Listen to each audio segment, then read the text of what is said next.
As I stepped on my flight, the flight attendant gave me a strange list of rules. The airport buzzed with the usual chaos of Friday evening departures. I'd been standing in the security line for 40 minutes, watching businessmen check their watches and families wrangle screaming toddlers. My flight to Seattle was supposed to be routine. 6 hours of a connecting flight, then home for my sister's wedding. I hadn't slept properly in 3 days, my eyes burning from staring at spreadsheets until 2 in the morning. The promotion at work had come with a price. Everything had a price. I shuffled toward gate B17 with my carry-on dragging behind me, the wheels squeaking against the polished floor. My phone buzzed. Another email from my boss. I ignored it. The gate area was surprisingly empty for such a large flight. Maybe a dozen people scattered across the rows of seats, most of them absorbed in their phones or laptops. Nobody talked. Nobody made eye contact. I found that strange, but I was too exhausted to care. When they called for boarding, I was among the first to line up. The flight attendant at the gate was young, maybe mid-20s, with auburn hair pulled back so tightly it stretched her skin. Her smile seemed painted on, frozen in place like a mannequin's expression. She wore the standard uniform, navy blue with a red scarf, but something about her seemed off. Her movements were too precise, too calculated. When I handed her my boarding pass, her fingers felt ice cold as they brushed against mine. She scanned the pass without looking at the screen, her eyes locked on my face the entire time. "Mr. Garrett," she said, though I hadn't introduced myself. "You're in seat 14C, middle of the cabin." Her smile widened impossibly further. "I have something for you." She reached into a leather folder and pulled out a folded piece of paper. Not the usual safety card or advertisement. This was different. Cream-colored paper, the kind you'd use for a formal letter, folded precisely into thirds. "What is this?" I asked, taking the paper. She leaned closer, her breath cold against my ear. "Read it once you're seated. Don't show anyone else. Don't ask questions. Just follow the rules." Before I could respond, she straightened up and called for the next passenger, her voice suddenly bright and cheerful. I stood there for a moment, confused, before another attendant ushered me down the jet bridge. The paper felt heavier than it should have, like it contained more than just ink and pulp. My heart rate picked up.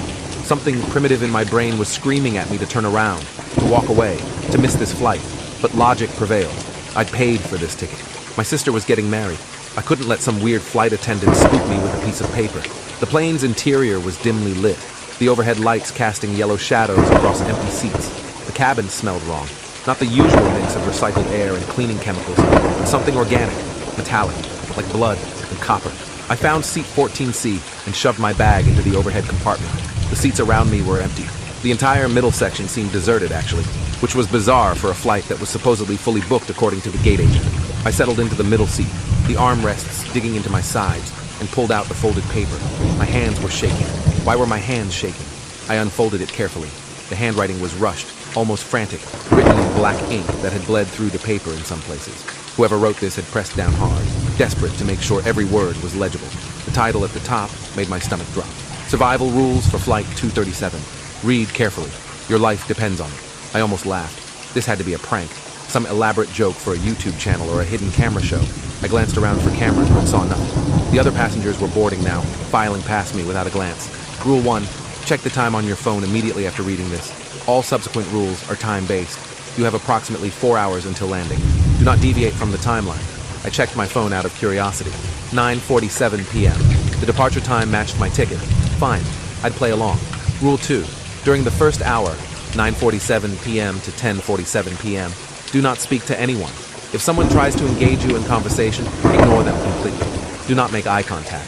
Do not acknowledge their presence. If you speak during this hour, they will know you're human. I felt my pulse quicken. They will know you're human? What kind of prank was this? I continued reading, my eyes scanning faster now. Rule 3. During the second hour, 10:47 p.m. to 11:47 p.m., you may speak if necessary. But if anyone mentions the window or asks you to look outside, refuse. Do not look out the window under any circumstances during this hour. What you see will break your mind. Rule 4. If you hear a baby crying anywhere in the cabin, immediately go to the nearest bathroom and lock yourself inside. Count to 100. Do not come out until the crying stops, no matter what sounds you hear. Do not open the door for anyone, even if they claim to be crew. The baby is not real. Rule 5. If your entertainment screen goes black and begins showing your reflection, look away immediately. Do not stare at it. Do not try to interact with it. Your reflection will start moving independently after 17 seconds. If you watch it for more than 30 seconds, it will crawl out. Rule 6. During the third hour, 11:47 p.m. to 12:47 a.m., the captain will make an announcement. Listen carefully and follow the instructions exactly as stated. Do not interpret. Do not improvise. The captain is the only crew member who is still human. Rule 7. During the 4th hour, 12:47 a.m. to 1:47 a.m., do not remain in your seat. Find somewhere else to be. The overhead compartments are safe. The galley area at the back is safe. Your seat is not. Rule 8. After the 4th hour, if you have survived, you will need to evade the passenger. You will recognize the passenger when you see them. They will be wearing your face. Do not let them touch you. Do not let them speak your name 3 times. If they do, you become them, and they become you. Rule 9. When the captain announces landing, immediately move to the emergency exit door over the wing, door 3L. Do not wait for others. Do not help anyone. Open the door as soon as the announcement ends. You will see a black void outside. Jump into it without hesitation. This is the only way to truly land. Rule 10. If you fail to follow any of these rules, you will land with everyone else. You will walk off the plane. You will go home. You will live your life, but you will not be you anymore. They will be wearing your skin, living your life, and you will be trapped inside, screaming forever, watching through eyes that no longer belong to you. Good luck. Signed, the previous passenger of seat 14C. I read the list 3 times, my hands trembling so badly the paper rattled. This was insane, completely insane. But something about the handwriting, the desperate way the words had been carved into the paper, made my chest tighten with fear. A man suddenly appeared next to me, standing in the aisle. I hadn't heard him approach. He was tall, maybe 6'2", wearing a gray business suit that looked expensive but ill-fitting, like he'd borrowed it from someone else's body. His face was average, forgettable, the kind of face you'd struggle to describe 5 minutes after seeing it. Brown hair, maybe? Blue eyes? No, brown. Wait, were they green? I couldn't focus. Excuse me, he said, his voice flat and emotionless. I believe you're in my seat. I glanced at my boarding pass, then at the seat number above. 14C. No, this is my seat, I said, then immediately regretted it. Rule 2. Don't speak during the 1st hour. I checked my phone. 9:51 p.m. 4 minutes into the 1st hour, and I'd already broken the 1st rule. The man's face remained expressionless, but something shifted in his eyes. A flicker of recognition, of satisfaction. He smiled, and when he did, I saw that his teeth were too white, too perfect, too numerous. Humans have 32 teeth. This man had at least 40. My mistake, he said, his voice now carrying a strange harmonic quality, like 2 people speaking in unison. I must have misread my ticket. He moved past me to seat 14D, his body moving in a way that seemed wrong. Too fluid, too smooth, like he had no joints, no bones, just something liquid inside a human-shaped bag. I pressed myself against the back of my seat, trying to create as much distance as possible. He settled into his seat without looking at me, pulling out a laptop from a briefcase I hadn't noticed before. The laptop was normal, or appeared to be, but when he opened it, I caught a glimpse of the screen. It displayed a single image, a photograph of me. Not just any photograph. It was me from this morning. I recognized the shirt I'd been wearing, the coffee shop in the background. I'd stopped at a Starbucks on my way to the airport. Who had taken this photo? How did this man have it? My heart hammered against my ribs. I wanted to say something, to demand answers. But Rule 2 echoed in my mind. Do not speak during the 1st hour. If you speak, they will know you're human. The man began typing on his laptop, his fingers moving across the keyboard in patterns that made no sense. The keys themselves were wrong.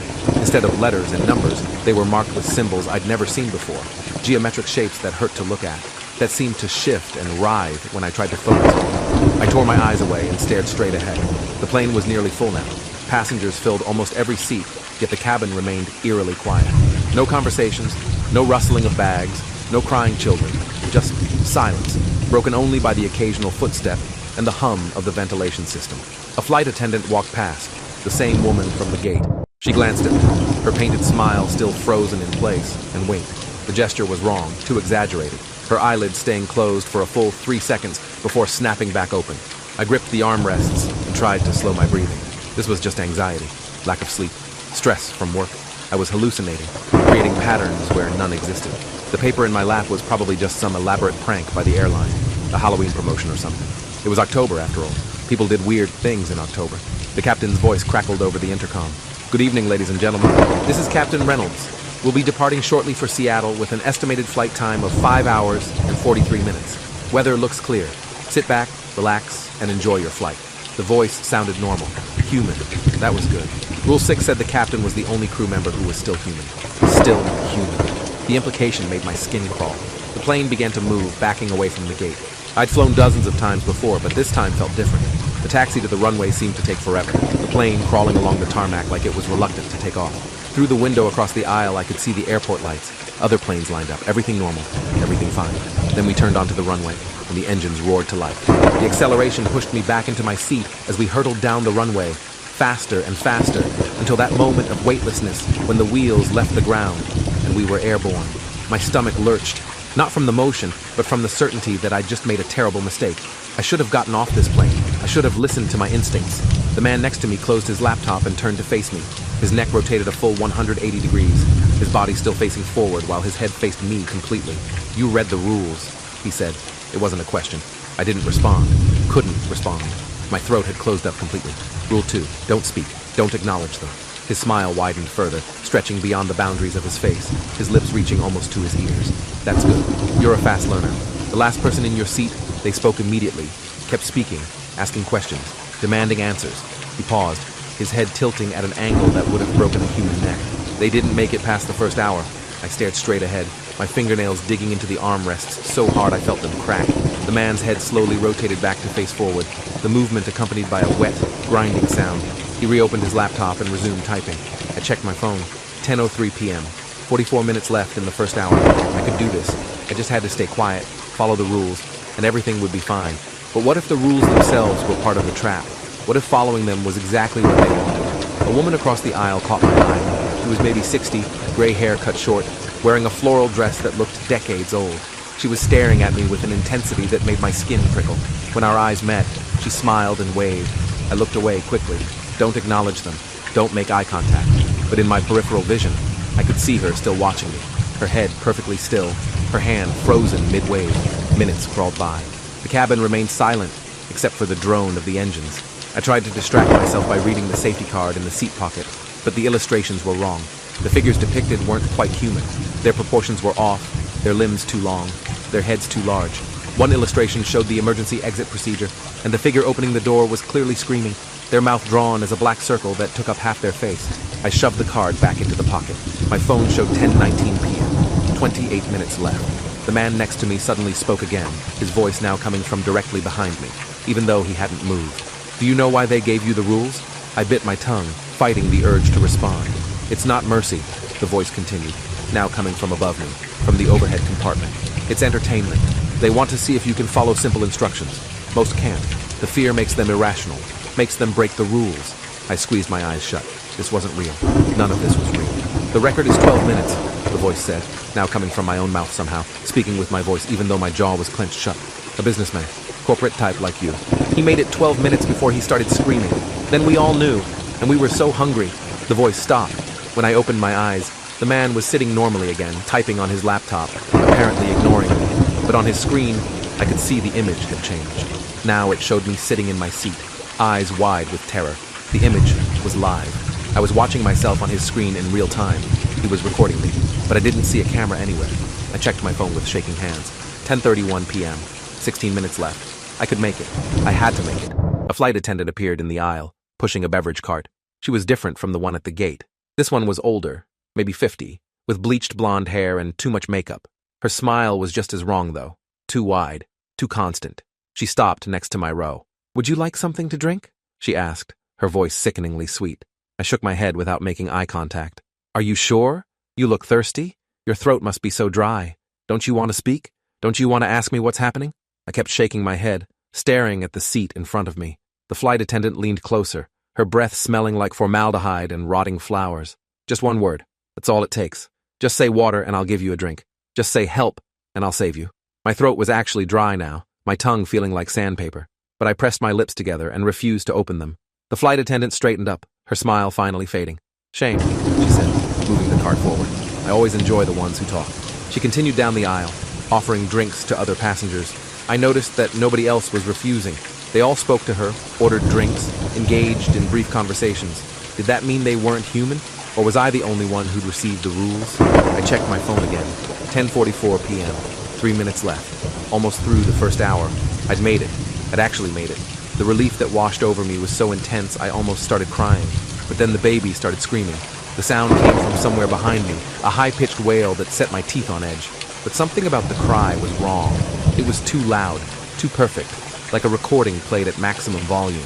Rule 4 flashed through my mind. If you hear a baby crying, immediately go to the nearest bathroom and lock yourself inside. Count to 100. Don't come out until the crying stops. I unbuckled my seatbelt and stood up, my legs shaking. The bathroom was at the front of the cabin, about 6 rows ahead. The crying intensified as I moved, following me, getting closer even though I was walking away from the source. Other passengers turned to look at me, all of them. In perfect synchronization, every head in the cabin rotated to track my movement. Their faces were blank, empty, like masks with nothing behind them. I reached the bathroom and grabbed the handle. Locked. Someone was inside.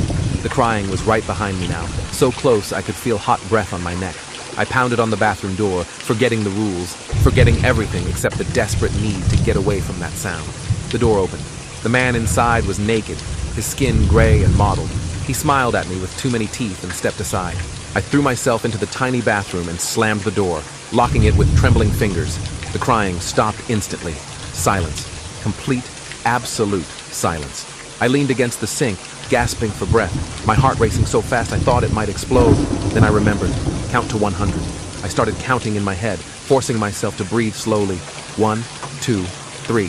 Something scratched at the door, long scraping sounds like fingernails on metal. 4, 5, 6. A voice spoke from the other side. My voice. Let me in. I'm you. I've always been you. You've been me this whole time. Don't you understand? There is no difference. There has never been a difference. 7, 8, 9. The scratching intensified, joined by what sounded like chewing. Something was eating the door. 10, 11, 12. I could see the metal beginning to buckle, to bend in.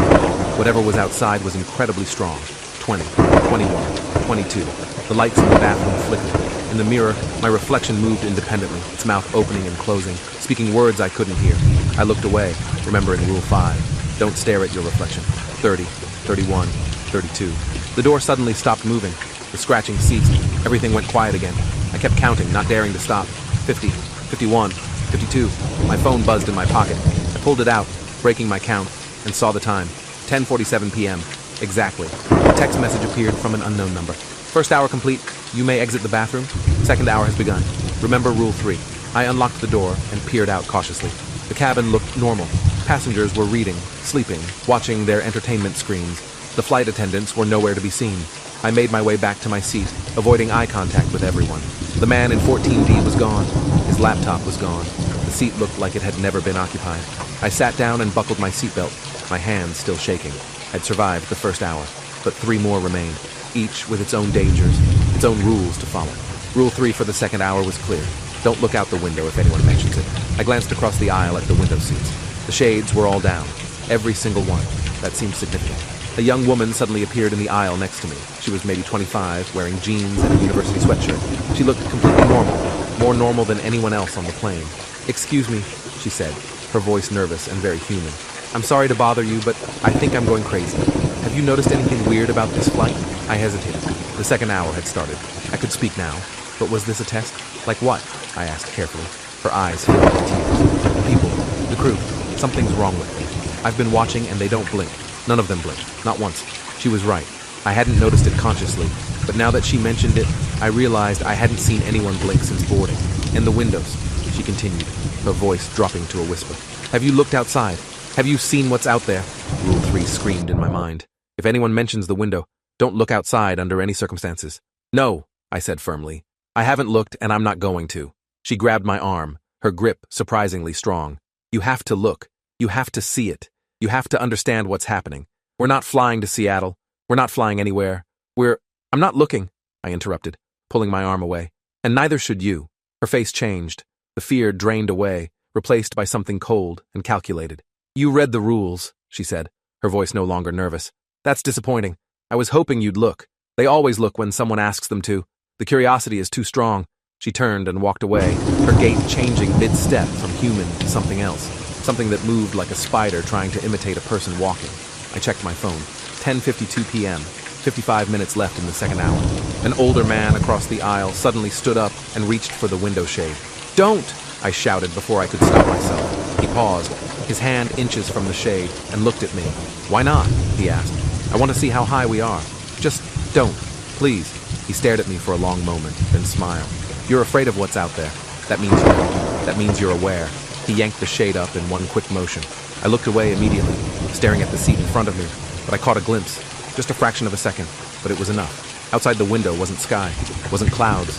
It was eyes. Thousands of eyes. Millions of them, stretching infinitely in all directions, all of them open, all of them staring in at us. The image burned into my brain. I squeezed my eyes shut, but I could still see them, still feel them watching. The older man started laughing. It began as a normal laugh, but quickly transformed into something else, a high-pitched keening that wasn't remotely human. Other passengers joined in, their laughter creating a discordant symphony that made my ears ring. I covered my ears and hunched forward, trying to block out the sound. It went on for what felt like hours, but was probably only minutes. When it finally stopped, I looked up cautiously. The man across the aisle was back in his seat. The window shade closed again.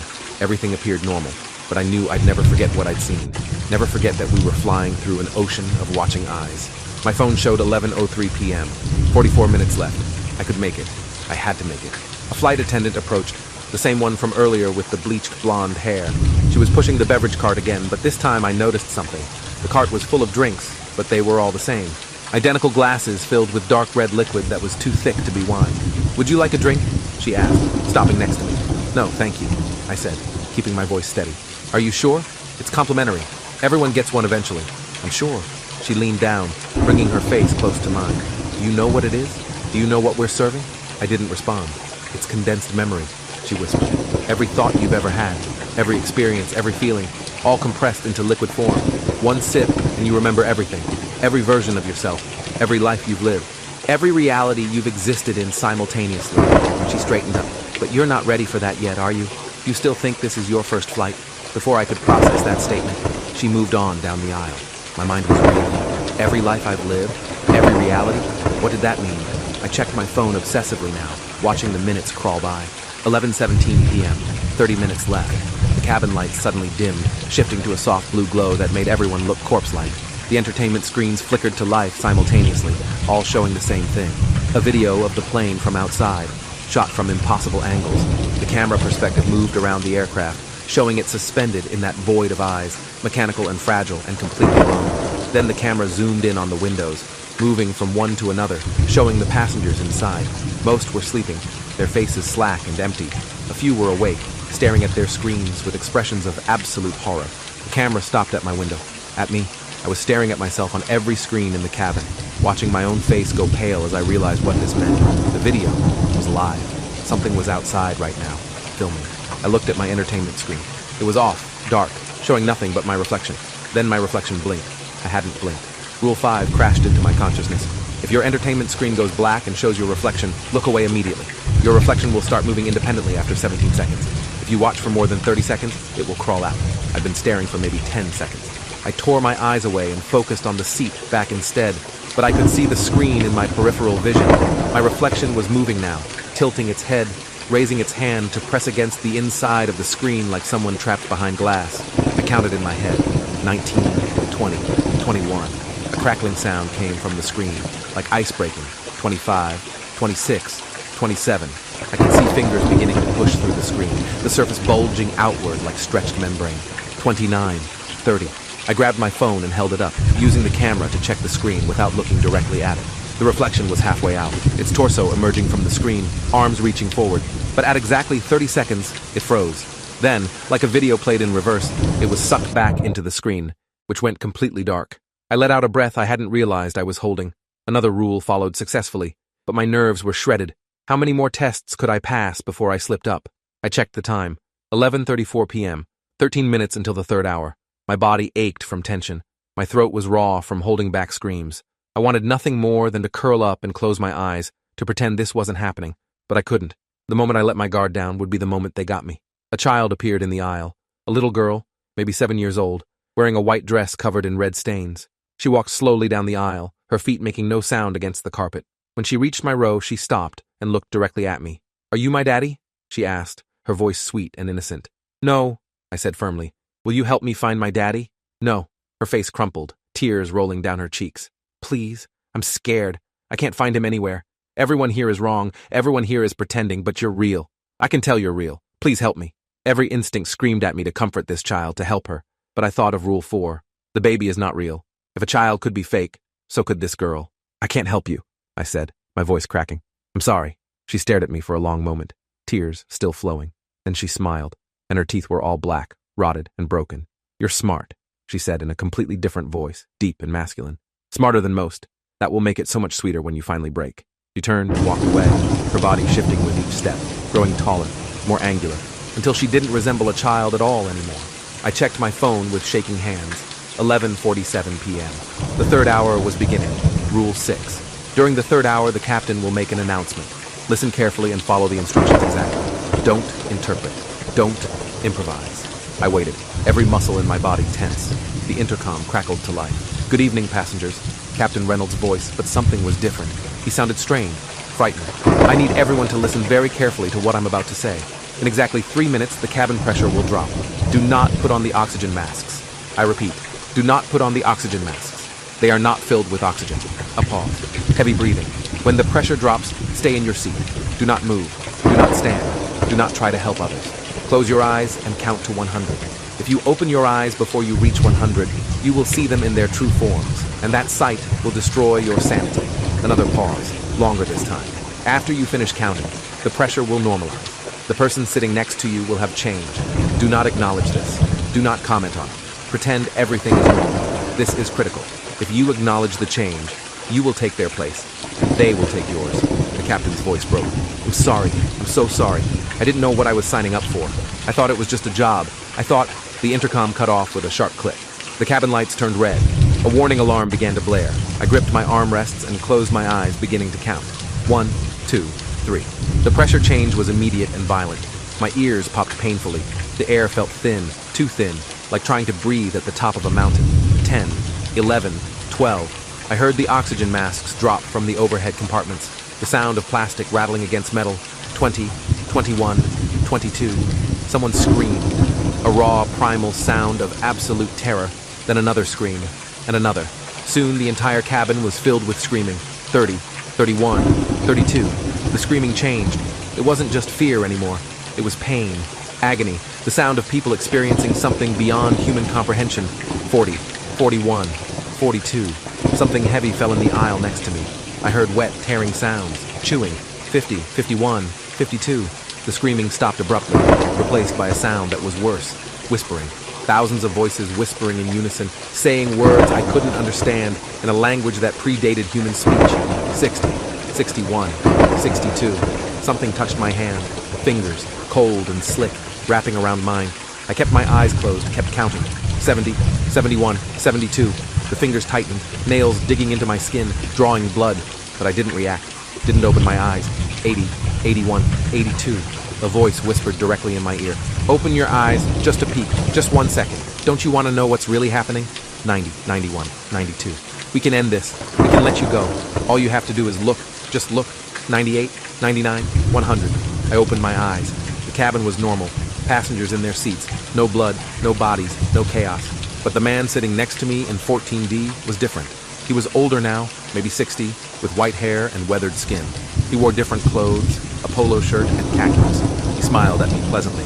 Hell of a flight, huh? He said. I forced myself to smile back. Yeah, quite a ride. Name's Walter, from Michigan, heading to Seattle for my grandson's graduation. I nodded, not trusting myself to speak more than necessary. Walter was different from the thing that had been sitting there before. He seemed genuinely human, but the captain had warned us. The person next to you will have changed. Don't acknowledge it. I checked my phone. 11:52 p.m. 55 minutes left in the third hour, then the fourth hour. The rule for the fourth hour flashed through my mind. Do not remain in your seat. Find somewhere else to be. The overhead compartments are safe. The galley at the back is safe. Your seat is not. Walter pulled out a book and started reading. A Tom Clancy novel, dog-eared and worn. He seemed completely oblivious to everything that had happened. Was he real? Or was this another test? I decided it didn't matter. I couldn't trust anyone on this plane. The flight attendant with the bleached blonde hair walked past again. She looked different too. Younger somehow. Her skin smoother. Her movements more fluid. She caught my eye and winked. Not the prolonged, wrong wink from before. This was quick, natural, almost flirtatious. But I knew better than to trust appearances. The cabin had returned to its previous state of quiet normalcy. Passengers read, slept, watched their screens. Everything seemed fine, but I knew what lurked beneath the surface. I'd seen glimpses of the truth, heard the screams, felt the cold fingers on my hand. This was a thin veneer over something ancient and hungry. My phone showed 12:14 a.m. The third hour was more than halfway done. So far, I'd followed the captain's instructions perfectly. I hadn't acknowledged Walter's change. I'd kept my eyes closed during the pressure drop. I was still alive, still myself, but the fourth hour loomed ahead, and with it, a new danger. I needed to plan. Where would I go when the fourth hour started? The overhead compartments seemed impossible. How could I fit in there? But the rule had said they were safe, so I had to trust it. The galley at the back was a better option. I could claim I needed to stretch my legs, needed to walk around. Flight attendants did it all the time. Nobody would question it. I glanced at Walter. He was engrossed in his book, occasionally turning a page. Everything about him seemed normal. Too normal. "Excuse me," he said suddenly, making me jump. "Do you have the time?" My watch stopped working. I checked my phone. 12:23. "Thanks. This has been the longest flight of my life. Feels like we've been in the air for days." He laughed, but there was something hollow about it. "I know what you mean," I said carefully. Walter leaned closer, lowering his voice. "Between you and me, I think something's wrong with this plane. The crew is acting strange. And did you notice during that pressure drop? The oxygen masks that fell were empty. Just empty plastic shells. I felt ice in my veins." He'd noticed. He was aware. "I didn't notice," I lied. "Maybe you're just tired. Long flights can make you imagine things." Walter studied my face for a long moment. "Maybe," he said finally, returning to his book. But I could see his hands shaking slightly as he held the pages. He was terrified. And unlike the others, his fear seemed genuine. I checked my phone again. 12:39 a.m. 8 minutes until the fourth hour. I needed to move soon. Find somewhere safe. I unbuckled my seatbelt and stood up, my legs stiff from sitting. "Bathroom," I muttered to Walter, though he didn't ask. I walked down the aisle toward the back of the plane, my heart pounding. Other passengers watched me pass. Their eyes followed my movement with predatory interest. The galley area was at the very back, past the rear bathrooms. 2 flight attendants stood there, preparing what looked like meal trays. They looked up as I approached. "Can I help you?" one asked. She was young, Asian, with short black hair and a nameplate that read, "Kenji." "Just needed to stretch my legs," I said. "Long flight." "Of course, but you should return to your seat. We'll be serving meals soon." I checked my phone. 12:46 a.m. 1 minute until the fourth hour. "Actually, I'm feeling a bit airsick. Would it be okay if I stood here for a few minutes, just until my stomach settles?" The 2 attendants exchanged glances. Something passed between them, an unspoken communication. "I suppose that would be fine," Kenji said slowly. "But stay out of the way." I positioned myself in the corner of the galley, trying to appear casual. The attendants returned to their work, occasionally glancing at me with expressions I couldn't read. My phone showed 12:47 a.m. The fourth hour had begun. I was safe here, according to the rules. But for how long? What was going to happen to my seat? What would happen to Walter? Suddenly, a sound echoed through the cabin.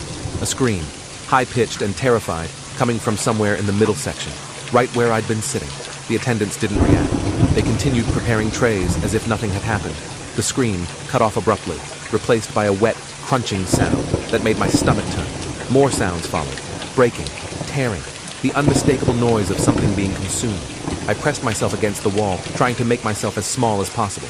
Through the galley curtain, I could see into the cabin. Passengers were turning in their seats, looking toward the source of the sound. But their expressions were wrong. They weren't horrified or concerned. They were excited, hungry. One by one, they unbuckled their seatbelts and stood up. Dozens of them, all moving in perfect synchronization.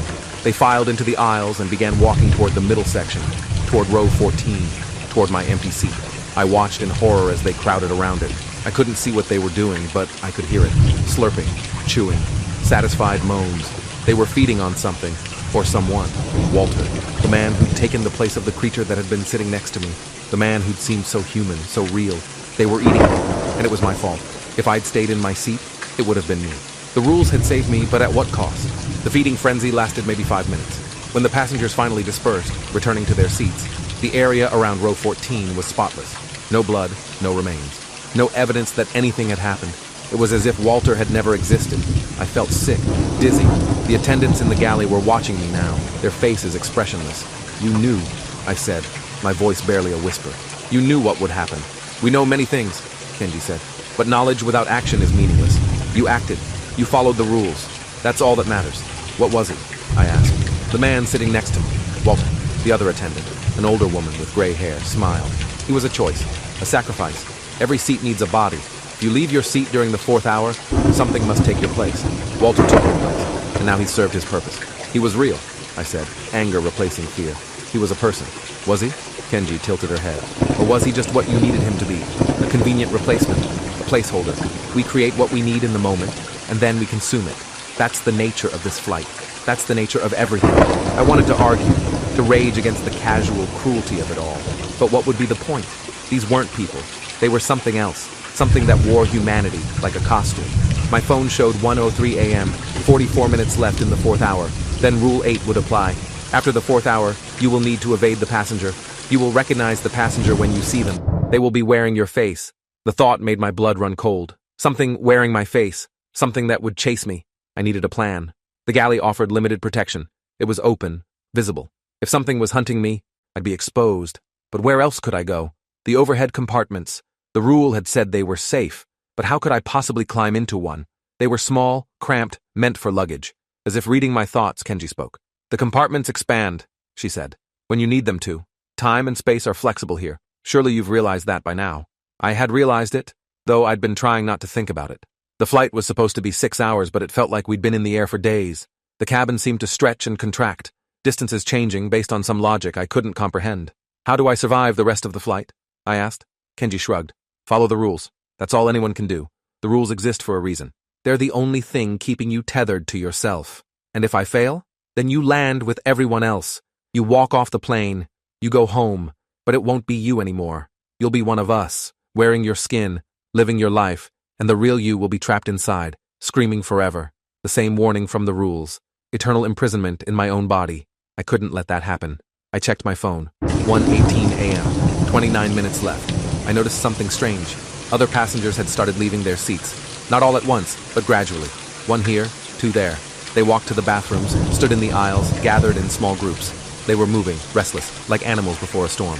The fourth hour, the graveyard attendant said. It makes everyone nervous, even us. The transition is always difficult. Transition to what? To the final stage. The hunt, the choosing, the becoming. She smiled, and for a moment, her face flickered, showing something underneath. Something with too many eyes and mouths where mouths shouldn't be. I looked away quickly. My phone showed 1:29 a.m., 18 minutes left. The cabin lights flickered, once, twice, then they stabilized, but the color was different. Less blue, more purple. Ultraviolet, almost. In that strange light, I could see things I hadn't noticed before. Writing on the walls, symbols carved into every surface, handprints on the ceiling, hundreds of them, overlapping, and faces pressed against the windows from outside, their features distorted, mouths open in silent screams. Don't look too closely, Kenji warned. That light shows the truth. Most people can't handle the truth. I focused on my phone instead. 1:35 a.m., 12 minutes left. The passengers were moving more frantically now. They weren't pretending anymore. They climbed over seats, crawled on the ceiling, moved in ways that defied physics. Their bodies bent and twisted, bones cracking and reforming, and they were all looking at me. All of them. Every single passenger and crew member was fixated on my position in the galley. They knew what was coming. They were anticipating it. One of them, a businessman in a gray suit, walked toward the galley. His gait was wrong, jerky, like he was being puppeteered. Soon, he said as he passed. Very soon now. We're all so excited. It's been 3 flights since we had a runner. Most people just give up. But you're different. You're going to run. You're going to try. That makes it fun. He continued to the bathroom and went inside. I heard retching sounds, but also laughter. Manic, delighted laughter. My phone showed 1:42 a.m., 5 minutes left. I could feel the change coming. The air pressure was building, making my ears pop. The temperature was dropping rapidly. I could see my breath misting in front of my face. The attendants in the galley had stopped pretending to work. They stood perfectly still, watching me with anticipation. Get ready, Kenji said. When the fourth hour ends, run. Don't stop. Don't look back. Find the compartment. Hide. Wait for the landing announcement. How will I know which compartment? You'll know. Your instincts will guide you. The part of you that still remembers what you were before you became this will remember. Before I became this? What did that mean? I didn't have time to ask. My phone showed 1:46 a.m., 1 minute left. The cabin went completely silent. Every sound ceased. The engine noise, the air circulation, everything. In that silence, I could hear my own heartbeat, thundering in my ears. 1:47 a.m. The fourth hour was over, and then I heard it. My own voice, coming from somewhere in the cabin. Where are you? I know you're here. I can smell you. I can taste your fear. I looked through the galley curtain and saw it. Myself, walking down the aisle, looking exactly like me. Same clothes, same hair, same everything. But the movements were off.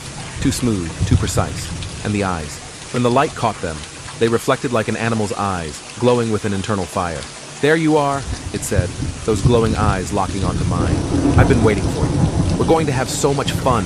It smiled with my face, and I ran. I burst out of the galley and sprinted toward the front of the plane, my feet pounding against the carpet. Behind me, I heard laughter. My own laughter, echoed and distorted. The other passengers reached for me as I ran past, their hands grabbing at my clothes, my hair. I dodged and weaved. my body moving on pure adrenaline. An overhead compartment ahead of me suddenly popped open. Without thinking, I leaped up and grabbed the edge, pulling myself inside. The space expanded as Kenji had promised, growing large enough to accommodate my body. I pulled the door closed behind me and held my breath. The compartment was dark and cramped, filled with luggage and personal items, but it felt safe, protected. I could hear footsteps in the aisle below, my doppelganger, searching.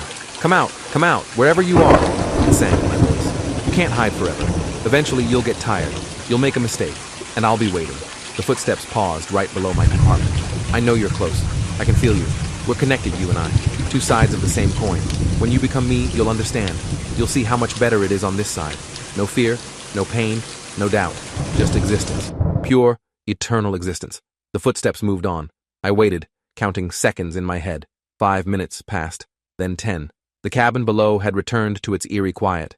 I risked opening the compartment door a crack and peered out. The passengers had returned to their seats. Everything looked normal again, but I knew better. I knew what lurked beneath that false normalcy. My phone showed 2:03 a.m. I'd survived past the 4th hour. Now I just needed to wait for the landing announcement. How much longer? An hour? 2? The original flight time was supposed to be 6 hours total. We'd departed at 9:47 p.m., which meant landing at approximately 3:47 a.m. I had less than 2 hours left. I could do this. I could survive. But staying in the overhead compartment for 2 hours seemed impossible. My legs were already cramping. My back ached, and the air was thin, making it hard to breathe. I needed to stay alert, stay ready. The moment I heard the landing announcement, I'd need to move fast, get to the emergency exit, open the door, jump into the void. The instructions seemed insane, but after everything I'd experienced, I believed them. This wasn't a normal flight. Normal rules didn't apply. Time passed slowly. I tried to track it on my phone, but the display kept glitching, showing impossible times. 2:47 a.m., then 1:33 a.m., then 4:12 a.m., then back to 2:47 a.m. Eventually, I gave up and just waited. I heard movement below occasionally, passengers walking to the bathroom, flight attendants pushing carts, normal sounds. But I knew they were waiting for me to emerge, waiting for their chance. My muscles screamed in protest. I shifted position carefully, trying not to make noise. Something in the compartment jabbed into my ribs, a suitcase corner. I was about to move it when I noticed something written on the suitcase, scratched into the hard shell with something sharp, a message. I survived 6 flights. You can too. Trust the rules. Trust yourself. When you jump, don't close your eyes. You need to see the light. Follow the light home. David, October 2024. David, someone who'd been through this before. Someone who'd survived not just 1 flight, but 6. That meant escape was possible. I could make it. The message gave me hope, but also raised questions. 6 flights? Did that mean once you got on this plane, you were trapped in some kind of loop? Would I have to keep flying, keep surviving, until eventually I failed? The intercom suddenly crackled to life, making me jump. "Ladies and gentlemen, this is Captain Reynolds." His voice sounded exhausted, defeated. "We're beginning our descent into Seattle. We should be on the ground in approximately 15 minutes. Please return to your seats and fasten your seatbelts." This was it. The landing announcement. Time to move. I pushed open the overhead compartment door and dropped down into the aisle. Every passenger's head swiveled toward me in perfect unison. Their faces were blank, emotionless, but their eyes blazed with hunger. I ran toward the emergency exit over the wing, door 3L, according to the rules. Other passengers stood up, blocking the aisle. I pushed through them, their hands grabbing at me, cold and strong. Someone seized my jacket. I shrugged out of it and kept running. Another grabbed my arm. I yanked free, feeling nails rake across my skin. The emergency exit was just ahead, but standing in front of it was my doppelganger. "Going somewhere?" it asked with my voice. My face twisted into a cruel smile. I didn't slow down. I charged straight at it. At the last second, I dropped and slid across the floor, passing between its legs. I popped up behind it and reached for the emergency exit handle. The doppelganger spun around impossibly fast and grabbed my wrist. Its grip was like iron. "You're not leaving," it hissed. "You're mine. You've always been mine. Every version of you across every reality. I've claimed them all, and now I'm claiming you." I brought my knee up hard into its stomach.